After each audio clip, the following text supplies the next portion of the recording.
Welcome to Not So PG. I'm Brooke and my pronouns are she and her. I'm Matty Mills, my pronouns are he and him. And before we get started, we'd like to acknowledge the traditional custodians of the land on which we record. For me, that's the Gadigal People of the Eora Nation. And for me, that's the Wurundjeri people of the Kulin Nation. Let's go. Let's go. Let's talk about like the I was going to say elephant in the room. That's not the right phrase, but it's like the beautiful thing in the room, which is your new hair, girl. I feel like deja vu, like we were talking about me getting long hair and now I'm just like cut it off. You did, but at least, you know what? I'm not making any comments about anyone's hair because last time I said something about some curls, someone came for me. So I'm just like, you know. I know. You can't win with these mobs. Seriously. You can't win. No matter what you say, someone's going to be like, oh my God, I'm offended. So yeah. I just want to say that I really like your hair. I think it suits you and like you're giving sophisticated, like, Mamaja vibes. Thanks. I'm in a new era. Yes. I love this. She's gone from soft girl era to soft woman era. Yeah, she a woman.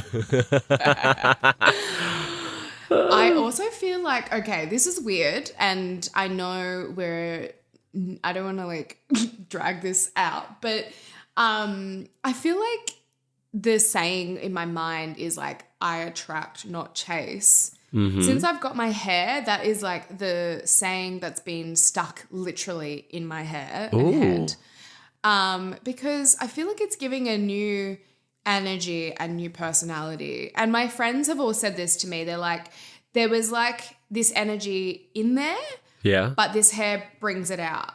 So I love it. I'm like, oh, okay, like why didn't anyone tell me to cut my hair short ages ago? Have you had a bob before? Yes, when I was 16, I was working at Chae. I had like a concave haircut. Chae. So like, I know, it was Target. All right, it's Target. Chae, darling, Chae. So it's good. A fancier version of Target. Target. Yeah, and you were working at Target?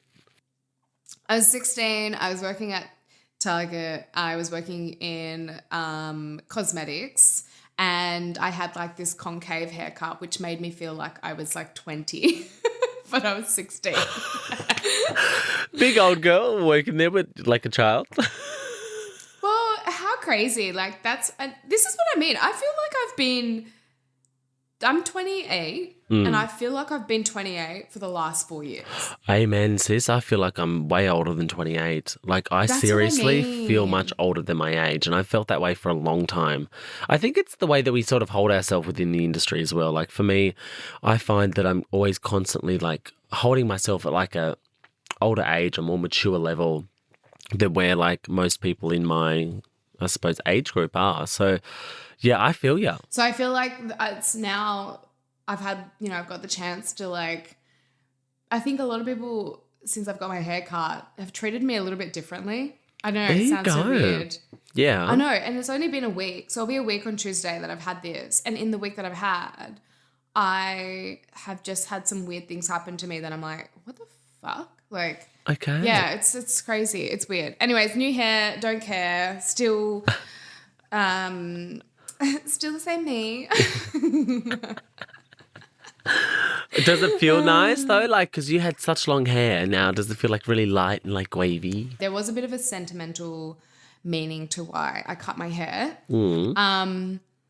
So when I got back from the reef, like the Great Barrier Reef, before that trip, I knew that I was going to be in and out of the salt water and diving and doing a lot of like water activities. And with the extensions, they're really hard because you have to sort of take care of them because they're not actually, they're real hair, but they're not growing hair. So you can't repair them. Like they don't have protein and keratin in them. You know what I mean? And so I was like, oh, I don't want to ruin my extensions. So I took them out. Yep. And then I had, a week break off them. And then I was like, I think I want to like go through a stage in my life where I start decluttering and start getting rid of things. Yes. And reintroduce myself. Yeah. And I think hair is where it starts. So there was recently on the 8th of the 8th, so the 8th of August, there was this thing called the Lions Portal. I don't know if you know much about astrology and like crystals and Co-star vibes. Triple co-star Capricorn. vibes. You know what I'm saying. She a triple Capricorn. I met a triple Scorpion. A Scorpion? Scorpius. Yeah, Scorpion. Yeah. Scorpio, whatever. I don't know. Scorpio something. Oh, vibes. Yeah. There you go. But yeah. So you got your horoscope, you've got your moon rising and your sun rising, and one of them controls your emotions, and then one of them's like your personality traits, I'm pretty sure, or something like that. But basically this full like Lions portal was this alignment where it was going to be in Leo. So that's why it's called Lions, because Leo is obviously, and it was this new, like a turning point. So what people were suggesting through astrology, through TikTok, through Instagram, was that you were to write down this sentence, like "Dear Universe," and journal it, and basically say, "I'm ready to get rid of the old and in with the new." And Love so you were it. to write to yourself as if in a year's time you were doing like what you wanted. You were basically in a year, so you were trying to predict what you would want for your life, and you were to write that down as if you were doing a like journal entry, like I've successfully been in a movie, like, you know what I mean? And I'm really excited about it. I'm like, going to the premiere tonight. Like, you just do something like predicting that. And so, and then you ask for the things that you need and that you want. Mm-hmm. And so I found myself when I was journaling this, I did some things, like some career things. I did some love things. I did also some personal things, like what I want for myself. Yeah. And it was really cathartic and I really enjoyed it. And then on the next page, I said, "Dear the universe, can you pass on a message to my mum?" And so I wrote a letter to my mum, and I was like, at the start, it was actually really emotional because I found myself asking her why she was punishing me. I know this sounds really weird because I was just like in a really emotional state where, and it got my emotions going because I was like, all the things that I wanted in my love aspect. Yeah. I was like, well, why haven't they happened for me? And I found myself asking her, like, in a way, like, why is it, why do I feel like I'm being punished, or why do I feel like I'm being disrespected? And then I was like, oh my God, I'm getting all this out. Like, obviously I go through therapy, but, and I speak about these things. So I was really comfortable, putting a pen to paper. But then I was like, it's not, I mean, I'm really grateful for the universe and what happens. But then I was like, oh my God, I feel like just putting that feeling, like that feeling that you have, like you think you're being punished to paper. I was like, actually, no, I'm not. Yeah. Like, I was like, actually, screw this. Like, I was like, no way. I'm the people that I've dated are just fucking shit people. Yeah. Good on you for realizing that, because you have so much love to give, and like you are full of love. Like you are love. Like that is you, and it's like, unfortunately, someone hasn't, like, there's nobody that has come along yet that has come and met you at the same place. Like, and that will happen. And they will. I know that will they happen. will. And I think that's the whole saying. It's like, I attract, I don't chase. And I'm at this stage now, which is like, fuck that. I just cannot be bothered with that shit. Like, I just cannot, would not. And ironically, also, I think the universe was telling me things because I basically got blocked out of all the apps anyways. They're like, nah, not going there. They're like, sis, come on. I haven't even been accepted onto Raya. Don't even. Do you want to talk about like the universe and manifesting? Do you want to know something which is fucking crazy? We had a conversation on this show about something. It has come true and it has come to fruition, and we manifested it on this podcast. So you said to me, Brooke, you literally spoke these words out of your mouth, and then now those words have come true, and I'm moving to the States in January for 3 months to do what you told me that I was going to do. I was like, what? Yeah. See? You spoke it in. You spoke it in, and I was like, bitch. what? I was like, oh my God, she legit like spoke this into my life. Like, you got power, girl. I feel like, okay, not to sound like a fucking crazy lady, because I am crazy anyways, whatever. I feel like if I say things, like, they're genuinely gonna come true. I love but this. Not stupid things like, I need $1 million. Yeah, You know, walking around. $1 million would be nice. Yes, can I have $1 million? It's like saying things into your phone. It's like, because you know that they're listening. Therapy into your partner's phone. Yeah, like we were talking about, I don't know, something like a cream of some sort, and then I was getting ads for this cream. Yeah. And I'm like, the fuck? You only have to say the word funeral, and then it's like, funeral plans. It's like, what the fuck? But yeah, no, it's like, oh my God. I think that truly the law of attraction, though, which is sometimes scary. So I was just in Darwin, and I've had this like amazing weekend in Darwin, and I was constantly thinking about crocodiles. And I was like, stop thinking about crocodiles, because I feel like when you start thinking about things and you start putting that energy out there, you attract what you're thinking of, right? It's like manifestation. Duh. So it's like, when I went to a swim in the Litchfield National Park, and my really good friend Libby Collins, who's Rob Collins' sister, like took me out, and like she was, oh my God, you need to meet Libby Collins. Libby is like, she's like mama bear of like Darwin and like on Larrakia country. Like, she is the person who will look after everyone. Anyway, she like took me out to this Litchfield National Park, and we had like the best time. 2 weeks ago, there was a crocodile caught in the waterhole that you were swimming at, and it bit someone. And this is like 500 kilometers inland or some shit. Like, what the fuck? Anyway, I went swimming. I still went swimming. I still put my life at danger, but that's fine. I was like, I'm gonna risk it all. But anyway, I had the best time. I went up there to host the Telstra National Aboriginal and Torres Strait Islander Art Awards, and then on the Saturday night, the Nemas, which was like Budgerah, Thelma Plum, Jess Malboy. Like, it was a star-studded event. King Stingray were there. King Stingray won. They won twice, and I want to tell you the goss. Okay. There is an artist. I'm not going to disclose their name. There was such a misunderstanding.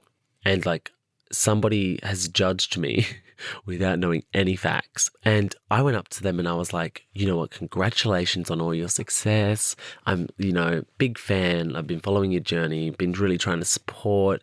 I would love to do a yarn with you. A, B, C, D, E, F, G. Gets to the point of them looking me dead in the eyes and going, cool. I was like, wow. Like, I literally just poured my heart out to you and was like, I'm such a big fan.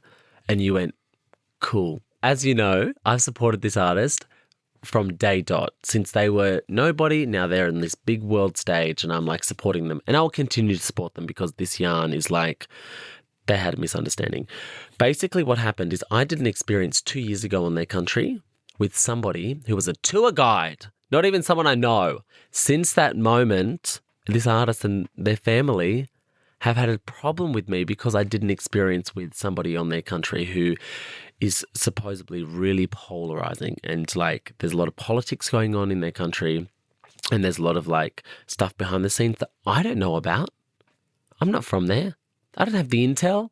Anyway, this artist has like literally had this animosity towards me. Blacklisted you. Yeah, blacklisted me. And every time I've tried to like connect with this person, I've always had this like really cold shoulder. And in my head, I thought, I was literally thinking, I was like, oh, maybe it's just the way they communicate. Maybe they're a bit awkward. And then what I saw was they had an interview next to me, and then I was the next interview. And how bubbly and how lively they were with this person. And then as soon as they got brought over to me, it was like, cold.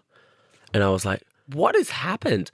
Anyway, I'm at Litchfield National Park yesterday, and my good friend, who's another artist, goes to me, I had biggest yarns about you last night with this other artist, and this is the story they told me. What's going on? And I was like, wow, you've definitely got these wires crossed. So there's this yarn that I'm affiliated with, this tour guide.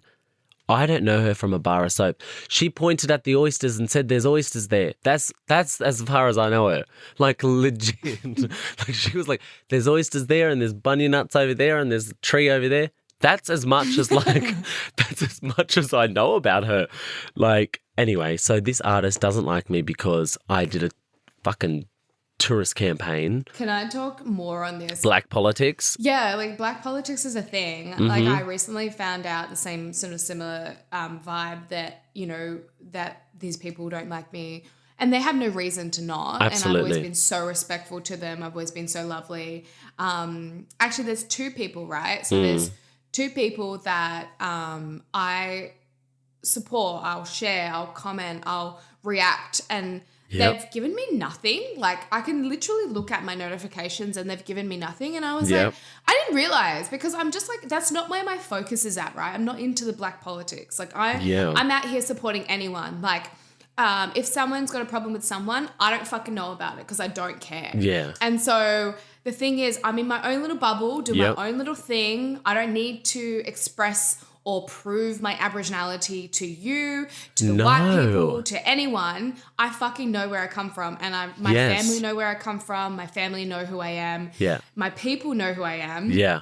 So I don't need to prove that. You're so solid I get really in yourself. Yeah. When I hear people, they don't like you, or they were talking shit about you. Can I ask what they were saying? Because for me, you're somebody who it's like, in my mind, it'll be hard to bitch about you to someone else because I don't think there's much that people can say against you, honestly. What can you have? What can you have? I've never been disrespectful to anyone. That's right. And I've called people out if they've done wrong shit. Yeah. And anyone, and I think is I look at them from both sides, right? Yeah. I'll look at it from a side of like fairness. That's my thing. Fair game, right? Mm-hmm. I'm an empathetic person. So if like I think that someone's done something wrong, I'll look on the other side and I'll be like, actually, no, that's disrespectful. I know my values. I know other people's values. What did they say? Like, can I ask, what did you hear that they said about you? Because I want to know. It's not even about what they said, because it's like the only comments that I've ever heard, right, is I just don't like her. Why? I don't. Why? She's kunyi. She's vinyan, meaning like she's shit. And I'm like, okay, have a reason. And there is a lot of like jealousy there, and it's like, you know what I think across the board. Jealousy is the most ignorant trait. Jealousy is the fucking most ignorant trait. If you're jealous, you are insecure. Sorry, like it's okay to be like, oh, I'm jealous of your European holiday. But if you're jealous of a person for the way that they look, the way that they speak, what they have, what they do, then you are fucking ignorant. Yeah. But also I really do believe that like some people want what you've created. I know exactly why people have an issue with you, and it's because you've created like a really strong brand, platform, and life for yourself that these people want. Babe, they want it. But don't you think that I deserve that? Yes, I work hard absolutely. For it. I've sacrificed a lot. Insignificant ass hairs. That's it. As Gina Liano would say. Shave them, bleach them, get rid of them. So what we do in our family, or like in my friend group, is we go bananas and apples. So bananas is a high, apples is like a dud. Oh. So I eat a banana a day. Good. Yeah, that's good. I mean, good. Potassium. That's good. Me being your nutritionist. Yeah, deadly, bub, deadly. Eat that banana. Yeah. Bananas and apples. Bananas is your high, apples is your low. The low was fucking dealing with the black politics and the gossip that I just can't deal with. Like, if you have something, say it to my fucking face. Yeah. Like, totally. Secondly, I feel like my massive high, my big banana this week was the Matildas winning the game against France. Oh, my life. Yes. I was watching it on the smallest screen of my life, backstage at the Nima Awards. This cameraman had it on his phone, and I'd just come from the pub because I was watching it there, and then I had to get to work, so I couldn't stay. He had it on his little phone. The moment that they won the penalty shootout, I was like, if you didn't hear it on my phone, I was like, we won! My fucking voice went through through the roof. It was so 6 high. octaves. Yeah. It was like Mariah carrying the shit out of like excitement. It was like, yes.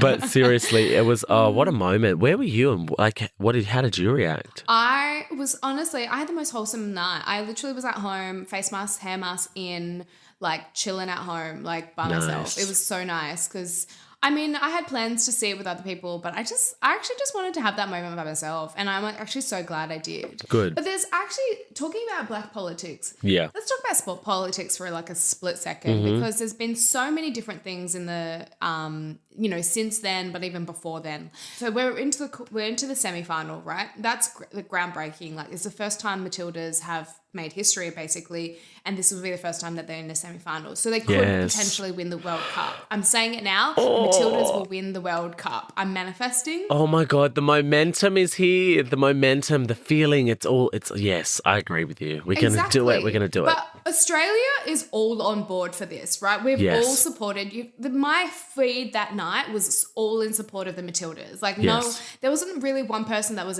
for France or like, being like, oh, they're not going to win anyways, like everyone was like, yes, these are our girls. We support them right to the end. If they lose, we're still there. Do you know the sport rules for soccer or not? Yeah. Oh, because I don't really know the rules, so I was finding it really hard to like understand what was going on. Oh, the penalties and Yeah, like how much time people get for like, because once I went into overtime, I was like, what happens now? Like I just didn't know what was going down. Oh my God. And also I have a crush on one of the players. The girl... The really good girl, not Sam Kerr, the one who has Mary Fowler? Yes. You won't turn straight for me, but you go straight for Mary Fowler. Oi, Mary Fowler. Oh my life. I'm now straight for Mary Fowler. Yes, Mary Fowler. This is her. I love her. She's my favourite. Yeah, we've heard it first here, guys. She's fucking deadly, this one. I'm telling you. She's boss, 10 points. She's going to be the greatest in the world. I reckon she's going to be the greatest in the world. I'm saying it now. I just love her so much. You know what, Mary Fowler, if you're listening to this, let's hang out. Fan. Let's hang out. Let's catch up. Yeah, Matty. Coffee? Let's do a coffee. Mary Mills sounds lovely. So she was 16. She was 16 when she first got into one of the highest women's teams. 16, I'm pretty sure. When she touches that ball, she does things to my brain. Yep. I really love her.